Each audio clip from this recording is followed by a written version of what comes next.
sesusah apapun kita, pasti ada orang lebih susah. Saya katakan, sesusah apapun kita menjalani kehidupan, pasti ada orang lebih susah. Gak percaya? Coba ke Palestina. Orang susah, gak punya apa-apa, makanannya susah. Kita alhamdulillah buka kulkas, makanan masih banyak. Bingung mau makan yang mana. Di Palestina gak bisa makan. Oleh kalau kita diuji, lihat mereka itu, lihat mereka. Oke, teman-teman, saya dulu belajar di Jember sama Ustaz Syafiq, hafizahullah ta'ala. Ustaz Syafiq itu kalau di kelas sering nasihatin kita, antum pergi ke rumah sakit. Buat apa Ustaz? Antum lihat orang sakit, teman-teman lihat orang sakit supaya kita ini merasa bersyukur. Karena nikmat sehat sendiri itu nikmat yang kadang-kadang kita lupa sama Allah Subhanahu wa taala. Kadang-kadang kita hidup bangun tidur, kita sehat, itu suatu keharusan yang Allah berikan kepada kita. Enggak harus. Bisa aja kita bangun tahu tangan enggak berat. Tahu kita bangun mata enggak bisa melihat. Bisa Allah bikin begitu. Tapi kesehatan itu terkadang kita merasa ini suatu keharusan yang Allah berikan kepada kita. Enggak harus. Buktinya banyak orang sakit. Banyak orang tidur malam, pagi mati. Ditanya serangan jantung, ya iya ditarik nyawanya sama malaikat. Banyak orang seperti itu. Maka sering-sering lihat ke bawah. Coba besok teman-teman kunjungi rumah sakit terdekat, coba lihat orang di ICU gimana, coba bisa apa? Kita masih bisa ketawa, kita masih bisa senang. Itu gak pengen apa-apa orang, cuma pengen sehat aja seperti kita. Dia gak pengen banyak, cuma pengen senang, pengen sehat sama kita kayak kita. Jadi pada ulama menyebutkan kalau orang lagi sakit itu dia seakan-akan melihat orang yang sehat itu pakai mahkota. Dia pengen pakai mahkota itu. Adapun kita yang sehat, kita nggak merasa pakai mahkota itu karena kita tidak lihat.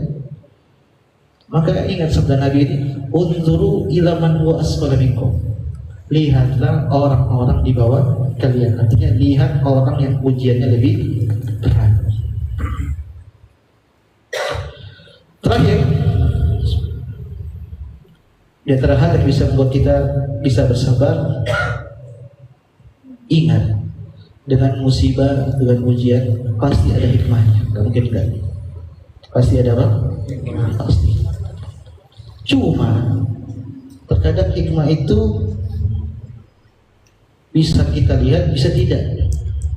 Saya rasa teman-teman di sini semua punya pengalaman masing-masing. Dulu pengen sesuatu gak dapat, ternyata berapa bulan kemudian, oh ternyata begini. Atau mungkin bisa jadi setahun ke depan, oh ternyata begini. Bisa mungkin ada orang naksir sama perempuan, udah nikahin ternyata ditolak. Tahu-tahu perempuan ini pas nikah ternyata ketahuan begini. Oh alhamdulillah saya gak nikah sama dia. Itu kan hikmah. Yang hikmah itu tidak mesti terjadi langsung, tapi kapan? Bisa bertahun-tahun. Maka anggaplah nggak ada hikmah sama sekali. Hikmahnya apa? Kita bisa sabar dan kita bisa mendapatkan pahala yang besar dari Allah Subhanahu wa taala.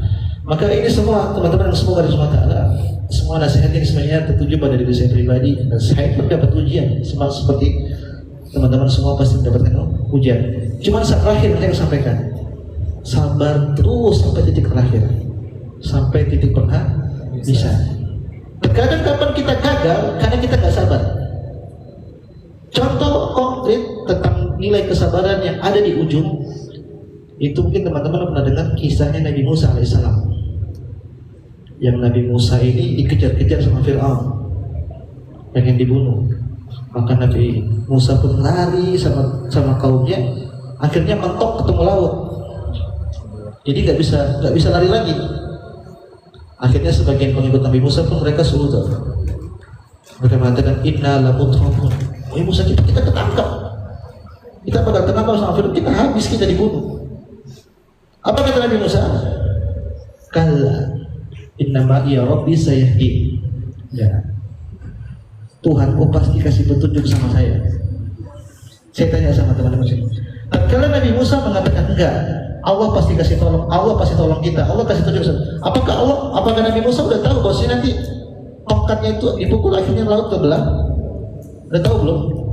Enggak tahu. Tapi dia pede aja, dia tawakal, insya Allah kasih petunjuk. Karena dia tahu pertolongan Allah pasti ada. Setelah dia mengatakan innama ya Rabbi sayahdi, Allah akan kasih petunjuk sama saya, barulah Allah kasih wahyu kepada Nabi Musa, wahai Musa, pukul tongkatmu ke laut sehingga di laut itu terbelah, baru dapat jalan keluar. Demikian juga kita seperti itu. Terkadang tinggal dikit lagi, tapi kita nggak sabar. Pertolongan Allah itu terkadang datang ketika kita udah merasa kita nggak punya siapa-siapa. Kapan kita masih merasa saya, tenang ada bikinan ini, tenang ada ini, pertolongan nggak datang. Biasanya mentok kalau kita udah nggak bisa apa-apa. Kita udah menyerah sudah, cuma Allah SWT itu baru pertolongan datang. Kapan kita masih bisa saya atau bikinan ini gampang hari ini, biasanya nggak datang. Maka maksud saya sabar sampai titik bisa. Dan ingat, Allah nggak mungkin kasih cobaan melebihi kapasitas apa tadi hamba. Bukan saya bilang, Allah sendiri mengatakan la yukallifullahu nafsan illa wus'aha. Semuanya udah apa? Allah tidak akan menguji hambanya melebihi kapasitas. Allah Ta'ala, teman-teman yang semoga dari Allah SWT, ini mungkin materi yang saya sampaikan pada kesempatan malam hari ini.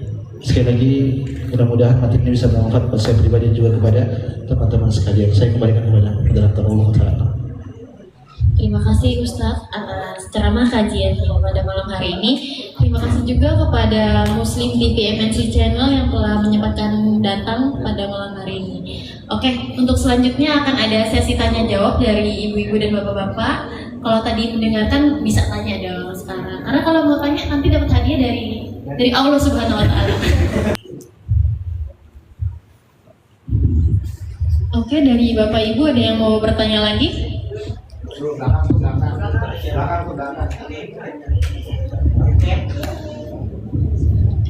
Assalamualaikum warahmatullahi wabarakatuh. Perkenalkan, nama saya Catherine Wilson. Mungkin orang banyak manggil saya Keket ya.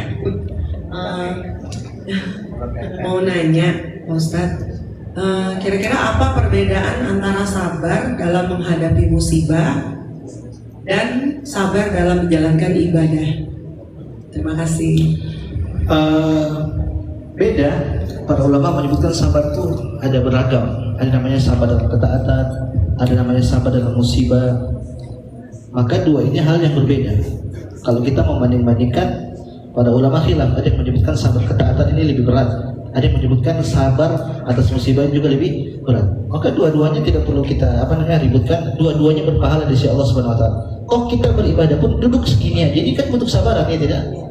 Padahal kita nggak bisa jalan-jalan, kita bisa makan-makan apa, tapi kita duduk dengarnya ustadznya kayak gini lagi.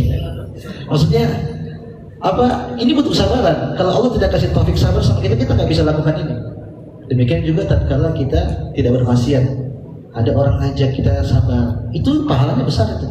Pahalanya apa? Besar. Maka sabar itu bisa dalam sisi ketaatan, bisa juga dalam sisi menahan diri dari kezaliman, dan juga sabar dari musibah. Sabar dari musibah itu sama aja Allah Ta'ala. Seperti itu. Terima kasih.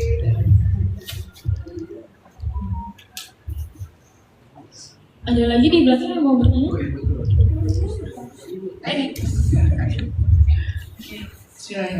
Assalamualaikum warahmatullahi wabarakatuh.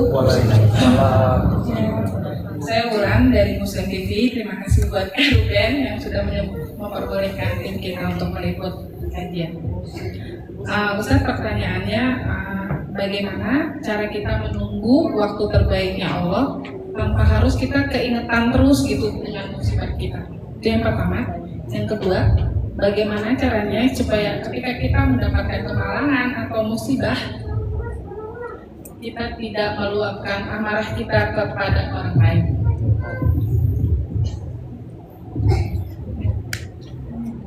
Allah Ta'ala, kalau yang pertama, kapan kita menunggu sampai kapan, intinya begitu.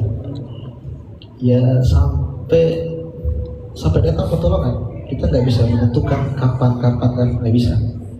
Dan ini pun dialami banyak orang, seperti Nabi kita Muhammad SAW. Nabi itu dakwah sabar di Madinah 13 di Mekah 13 tahun, banyak cemooh, dihina. Tapi beliau sabar. Menurut saya nggak bisa kita bilang kapan ya. Udah husnudzon aja sama Allah SWT. Semakin ujian datang, itu kan kalau kita dipraktekkan semua tadi yang saya sebutkan, itu semuanya pahala semua. Kita bisa ambil dari sisi itu. Oke, saya dapat musibah. Kalau kita urusan sama Allah, ya sudah kita. Dan yang harus tadi saya lupa sampaikan, harus husnudzon sama Allah. Harus prasangka baik, pertolongan itu pasti datang. Dalam hadis Nabi Allah SWT mengatakan dalam kursi, Ana inda dhanni abdi bi. Aku ini sesuai dengan prasangka hambaku. In dhanna khairan falahu wa in dhanna syarran falahu. Kalau dia berprasangka baik, pasti pertolongan datang. Dia akan dapatkan itu, kata Allah SWT.